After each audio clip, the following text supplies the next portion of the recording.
Good morning mga kamanokis. Welcome to my new vlog, Rosindo Vlogs. Paki-subscribe, like, share, at comment lang po kayo sa ating itatopic ko ngayon mga kamanokis. Dahil ang itatopic ko ngayon kamanokis ay solidong pundasyon sa ating 2 to 3 months old. Ang mga kamanokis ay ito kasi ay pinaka-importante na stage sa ating mga manok, na dapat hindi ito sa magkasakit at saka maintenance nila, lagi mong maintenance dito. Alam po natin ito kamanukis, sa larangan ng sabong talaga ay pasikip ng pasikip ang labanan ngayon, kaya kailangan sa alaga na lang tayo bumabawi, pagandahan ng alaga na lang, kasi sa mga manok, sa quality ng manok, parang hindi naman masyado sa manok, no? Parang mga basic lang naman yung manok, pare-pareho lang man yung manok. Pero sa akin ay ang alaga ang pinaka-importante sa akin. Itong 3 months ko kamanokis, nakikita naman ninyo, bultong-bulto na yung katawan kamanokis, Ito 3 months. Ito po yung paan niya. Ito. Pero ang ginagawa ko dito kamanokis, sa bawat isang buwan ay nagpupurga po ako. Ito kamanokis. Ito. Ang pamurga ko ngayon ay Vermix. Dahil nung nakaraan, hammer ako. Palit-palitan na po ako ng pamurga. Hindi pa ako nag-steady sa isang pamurga lang. Kasi marami namang pamurga po doon. Ang gagawin natin sa pagpamurga, mamayang gabi, kasi ito ay mamayang gabi ko pagagawin. Mamayang gabi, papasting ko to siya. Pagpapasting ko siya kamanokis, mga 7 o 8, susubuan ko na siya ng Vermix. Pero ang pagsubo dito kamanokis ay kalahati lang. Huwag po to ibubuo, kalahati lang. Baka mamaya ibubuo po ninyo. Kalahati lang po. Ito ang sa aking experience.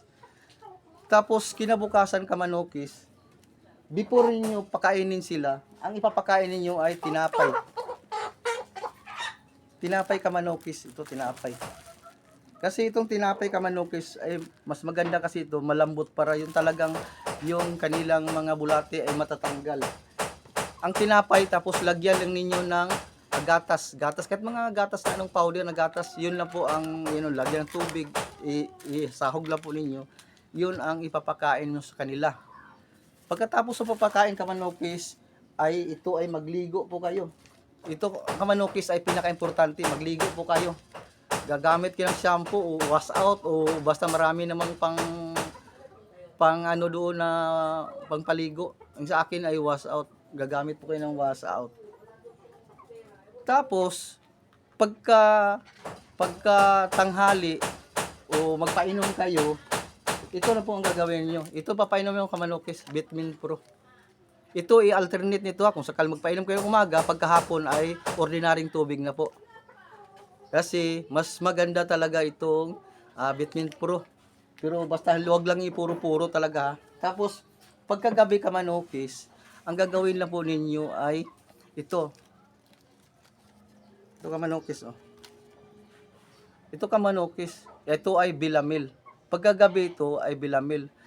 Ang ititira ko lang ito o i-inject sa kanila, ituturo ko ay 2.5. Kasi apat ng mga 3 months ko dito kamanokis, ay ito ay 10 at tag 2.5 sila. Parang maganda yung kanila talagang paglaki. Nakagaya nito kamanokis, Hindi sila sakitin. Ito, ang laki ng natin kamanokis, Gabi po to ibibigay mga kamanokis. Mga kamanokis, ito po ang tips ko talaga, ay napakaganda talaga to. Kapag gagawin to ninyo, di kayo magsisisi. Talagang makikita ninyo na, kasi gusto sa lahat, bulto ang katawan. Pero malaki na, pero hindi pangit yun. Kailangan maliliit pa lang, bulto na, at saka magandang pag-alaga. Dahil ngayon talaga, para sa akin, alaga talaga ang kung pagandahan ng alaga, at saka pointing sa ibabaw ng ruida. Yun ang pinakadabis talaga ngayon, na parang mananalo ka. Hanggang dito lang po kayo mga manokis. Bye.